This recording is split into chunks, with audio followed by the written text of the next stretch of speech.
Sir హైదరాబాద్లోని నందీనగర్లో ఉన్న కేసీఆర్ గారి ఇంటి పక్కన ఖాళీ స్థలంలో క్షుద్ర పూజలు జరిగాయని చెప్పేసి కొన్ని ఆనవాళ్లు కనిపించాయంట.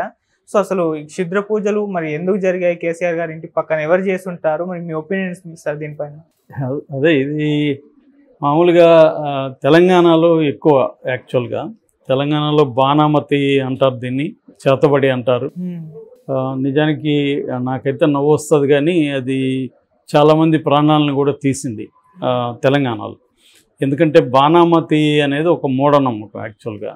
సో దీనంతా కూడా ఇంగ్లీష్లో బ్లాక్ మ్యాజిక్ అని కూడా అంటారు. ఇది అన్ని మతాల్లో కూడా ఉంటుంది, అన్ని మతాల అనుయాయుల్లో కూడా ఈ నమ్మకాలు ఉన్నాయి. క్రిస్టియానిటీలో కూడా బ్లాక్ మ్యాజిక్ మీద చాలా ఉంది. సో దీన్ని బేస్ చేసుకొని మనకు ఎండమూరి వీరేంద్ర లాంటి వాళ్ళు తులసి దళం నవళ్ళు రాశారు.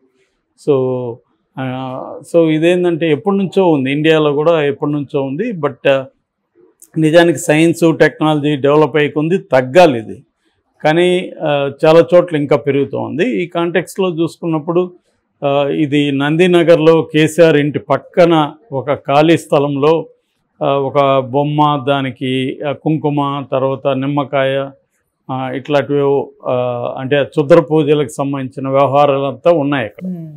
అది వైరల్ అయింది. దాన్ని చూసిన అక్కడ లోకల్స్ జడ్చుకొని ఎవరో పోలీసులు కంప్లైంట్ ఇచ్చారు. వాళ్ళు వచ్చి సీసీటీవీలో అవి పరిశీలిస్తున్నారు, ఎవరు చేసి ఉండొచ్చు ఇక్కడ అయ్యిందని. మామూలుగా అయితే ఇది వేరే చోట చేస్తే దీని ఎవరు పట్టించుకునేవారు కాదు. కేసీఆర్ ఇంటి దగ్గర కాబట్టి ఇది వైరల్ అయింది. ఎందుకంటే ఆల్రెడీ కేసీఆర్కి సంబంధించి ఏ న్యూస్ అయినా ఇప్పుడు వైరల్ అవుతుంది, అనేక ప్రాబ్లమ్స్లో ఉన్నాడు కేసీఆర్. సో ఇది ఒక గెస్సింగ్ ఏమంటే ఏమన్నా కేసీఆరే చేయించాడా లేకపోతే కేసీఆర్ మీద ఎవరైనా చేయించారా అనేది కూడా వస్తుంది. ఇంకా వైల్డ్ గెస్సింగ్ అనమాట. కాకపోతే ఇంకొక యాంగిల్ కూడా ఉంది. ఈ మధ్య యూట్యూబర్స్ రకరకాలు చేస్తున్నారు. అట్లాగే ఎవరైనా యూట్యూబర్ కూడా దీన్ని చేసి దాన్ని వీడియో తీసి క్షుద్ర పూజలు అంటే ఎలా ఉంటాయి అని ఏమన్నా చూపించాడా? ఎందుకంటే చాలాసార్లు ఇక్కడ ఒక చోట క్షుద్ర పూజలు జరుగుతున్నాయి, దాన్ని ఈరోజు మీకు చూపిస్తారండి అని తీసుకెళ్ళి ఇతనే అరేంజ్ చేసి చేసే వ్యవహారాలు కూడా ఈ మధ్య యూట్యూబ్ ఛానల్లో ఉన్నాయి. ఎందుకంటే యూట్యూబ్ ఛానల్లో వ్యూస్ కోసం రకరకాల వ్యవహారాలు చేస్తూ ఉంటారు. అలాగా కూడా చేసే అవకాశం ఉంది. ఆ యాంగిల్లో కూడా పోలీసులు చేస్తున్నారు. మామూలుగా అయితే ఇండియాలో ఇటువంటి క్షుద్ర పూజలను లేకపోతే బాణామతి చేతబడుల్ని బ్యాన్ చేశారు. గవర్నమెంట్ బ్యాన్ చేసింది. నిజానికి చేతబడులు కానీ లేకపోతే ఇవేమన్నా చేస్తే వాళ్ళకి శిక్షలు కూడా పడతాయి. కానీ అయినప్పటికీ కూడా జరుగుతున్నాయి.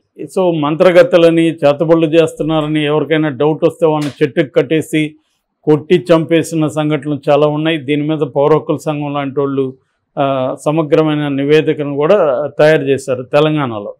సో ఇది బేసిక్గా మూఢనమ్మకాలకు సంబంధించిన అంశం. సో దానికి ఎడ్యుకేట్ చేయాల్సిన అవసరం ఉంది. ఎందుకంటే ఇప్పుడు మామూలుగా చాలామంది మన దేశంలో ఉండే బాబాలు యోగులు కూడా చెప్తున్నది ఏంటంటే ఈవిల్ అనేది మన దీంట్లో ఉంటుంది తప్ప బయట ప్రకృతిలో ఈవిల్ అనేది ఏమి ఉండదు. Everything is good. దాన్ని మనం వాడేదాన్ని బట్టి ఉంటుంది తప్ప అదేమి ఉండదని. కానీ ఇది అన్ని మతాల్లో శాటానిక్ ఇది అంటారు, శాటనిజం అంటారు. అంటే శాటాన్ని పూజించే వాళ్ళు క్రిస్టియానిటీలో కూడా ఉంటారు. అట్లాగే సైతానుని పూజించే వాళ్ళు ముస్లిం దీంట్లో కూడా ఉంటారు. అట్లాగే ఎప్పుడైనా దేవుడు ఉన్నా అంటే దెయ్యం ఉన్నట్టే లెక్క. దేవుడిని నువ్వు నమ్ముతున్నావు అంటే దెయ్యం కూడా నమ్ముతున్నావు. అంటే ఒక గుడ్కి సంబంధించిన ఒక సుప్రీమసీ ఉంటే ఒక బ్యాడ్కి సంబంధించిన సుప్రీమసీ కూడా ఉంటున్నట్టే. కాబట్టి ఏంటంటే అదొకటి. రెండోది ఏంటంటే అసలు ఈ చేతబడులు కానీ ఇవన్నీ ఎందుకు చేస్తారు బేసిక్గా అంటే మామూలుగా దేవుడిని ఎందుకు కొలుస్తారు?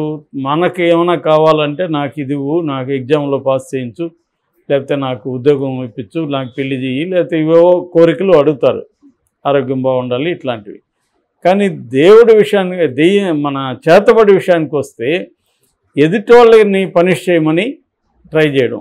అంటే వేరే వాళ్ళ జుట్టు లేకపోతే హెయిర్, వాళ్ళ గోర్లు లేకపోతే ఏవో ఆనవాళ్ళు తీసుకురావడం, దాన్ని అక్కడ పెట్టడం. దాని ద్వారా ఏమవుతుందంటే వాళ్ళకి కీడు జరుగుతుంది. ఒక్కోసారి చనిపోయే అవకాశం ఉంటుంది. దీని మీద విపరీతమైన లిటరేచర్ ఉంది, నవల్స్ ఉన్నాయి, సినిమాలు ఉన్నాయి, వరల్డ్ వైడ్గా ఇవన్నీ ఉన్నాయి. సో దీని వల్ల ఏమవుతుందంటే అవంతా నిజమేనేమో అని జనం నమ్మే పరిస్థితి వస్తుంది.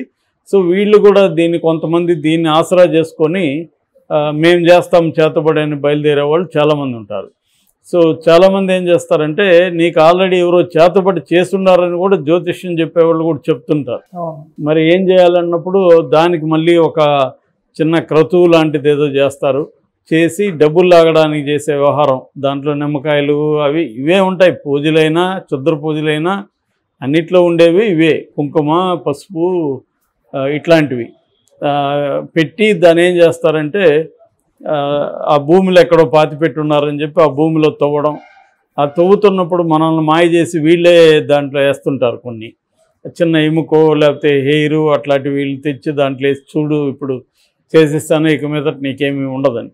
అంటే ఇదంతా కూడా మానసికంగా మనకేందంటే ఒక గిల్ అంటాము కదా, అది మానసికంగా ఎప్పుడైతే నాకు ఎవరో చేశారు అన్న ఒక మానసికంగా గిల్లి ఉంటుందో అది నిజంగానే హెల్త్ ప్రాబ్లమ్స్ రావడం, మనకి ఒక డిప్రెషన్లోకి వెళ్ళడం, ఇది సైకోసోమేటిక్ జబ్బులు అని కూడా అంటారు. సైకోసోమేటిక్ అంటే మానసిక పరిస్థితి బాగాలేనప్పుడు శారీరకంగా కూడా మనకి బాగుండదు, దానికి కొరిలేషన్ ఉంటుంది మైండ్ అండ్ బాడీకి. సో అందువల్ల ఈ చేతబడి కానీ జ్యోతిష్యం నేను చాలాసార్లు చెప్తుంటే ఎక్కడ పనిచేస్తుందంటే బిలీవర్స్ ఎవరైతే నమ్ముతుంటారో వాళ్ళకి హోప్ క్రియేట్ చేయడం, నీకు ఇక మీదట చేతబడి నేను తీసేసాను కాబట్టి ఇక మీదట నీకు అంతా బాగుంటుందని ఒక నమ్మకాన్ని క్రియేట్ చేయడం వల్ల ఆల్రెడీ బిలీవ్ చేసే వాళ్ళకి అది హెల్ప్ అవుతుంది. అంటే ఒక పాజిటివ్ హోప్ని వాళ్ళకి అవి జ్యోతిష్యులు ఇస్తారు. ఆ మేరకు అది పనిచేస్తుంది తప్ప నాన్ బిలీవర్లకి ఏం పనిచేయదు. ఇప్పుడు నేను బిలీవ్ చేయను, సో నాకు వచ్చి నువ్వు జ్యోతిష్యం చెప్పినా ఏం చెప్పినా నేను నమ్మను కాబట్టి నాకేం ఫరక్ పడదు.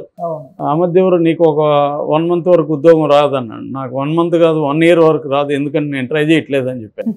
సో అలా ఉంటుంది అనమాట. అంటే వాళ్ళేదో మనల్ని ఇది చేయడానికి ట్రై చేస్తుంటారు. కాబట్టి నమ్మకపోతే ఏం జరగదు, నమ్మితే మాత్రం మన మైండ్లోకి అది తొలుస్తూ ఉంటుంది.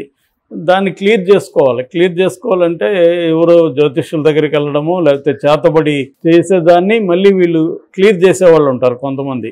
సో వాళ్ళ దగ్గరికి వెళ్తే వాళ్ళు నీకు ఆల్రెడీ చేతబడి చేస్తున్నారు, సో చూడండి ఇక్కడ అని ఒక తమలపాకులో ఒక దాన్ని ఏదో అంటారు కందెం లాంటిది రాస్తారనమాట. ఆ చిన్నపిల్లలు చూపిస్తారు, ఇక్కడ ఇది కనిపిస్తుందని. వాళ్ళు కనబడకపోయినా వీడు చెప్పేదాన్ని బట్టి కనిపిస్తుందని చెప్తారు పిల్లలు ఎక్కువ. సో మాకు కూడా చిన్నప్పుడు అలా చూపించేవాళ్ళు, మేము ఎందుకు వీడితో అనేది కనిపిస్తుందని చెప్పేవాళ్ళు. ఎందుకంటే వాళ్ళు భయానకంగా ఉంటారు, సో వాళ్ళు ఏమన్నా చేస్తారేమో భయంతో వాడు అది కనిపిస్తుంది కదా అంటే అవునని చెప్పేవాడు. సో పెద్దోళ్ళు చిన్నపిల్లలు కనిపించింది కాబట్టి పెద్దోళ్ళు కూడా నమ్మేవాళ్ళు. సో ఇలాగా ఏదో చూసి దానికి ఒక తాంత్రిక పూజలు చేసి దాన్ని తీయడం అనేది ఉంటుంది. నిజానికి మనకి పాతాళ భైరవ దగ్గర నుంచి క్షుద్ర దేవతలని వశం చేసుకోవడం, అది మొన్న దీంట్లో వరకు హనుమాన్ వరకు ఈ వ్యవహారాలన్నీ ఎప్పటికప్పుడు సినిమాలో పాపులర్ కల్చర్లో మన కథల్లో జానపద కథల్లో ఇవన్నీ ఎప్పటి నుంచో మనకి రకరకాల నమ్మకాలని మనల్ని క్రియేట్ చేస్తుంటాయి.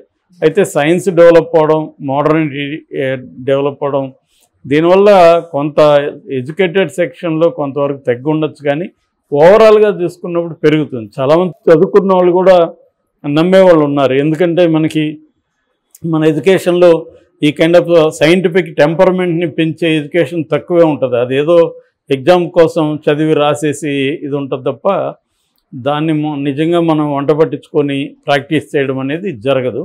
సో అందువల్ల ఇది ఇష్యూ అయింది తప్ప అదర్వైజ్ అక్కడ బొమ్మ ఉంటే ఏంటి, నిమ్మకాయ అవన్నీ కూడా వస్తువులే కదా, ఏదైనా వస్తువే కదా, అది నిజానికి యూజ్ఫుల్ వస్తువులే అవన్నీ. సో దానివల్ల ఎవరికి ఏమి నష్టం జరగదు. చాలామంది ఏ స్థాయిలో భయపడుతుంటారంటే ఆ దారిలో పోవడానికి భయం, తొక్కడానికి భయం, తొక్కితే ఏదైపోతుంది మనకే అయిపోతుందని. ఇవన్నీ కూడా బేసిక్గా మూఢనమ్మకాలు. ఈ చేతబడులు అనేవి ఏమీ లేవు. చాలామంది హేతువాదులు ఛాలెంజ్ చేశారు, నా మీద ఎవడన్నా చేతమంది చేసుకున్నా హెయిర్గా ఏం కావాలంటే చూపిస్తానని. వాళ్ళ మీద ఎవడేం చేయలేకపోయాడు.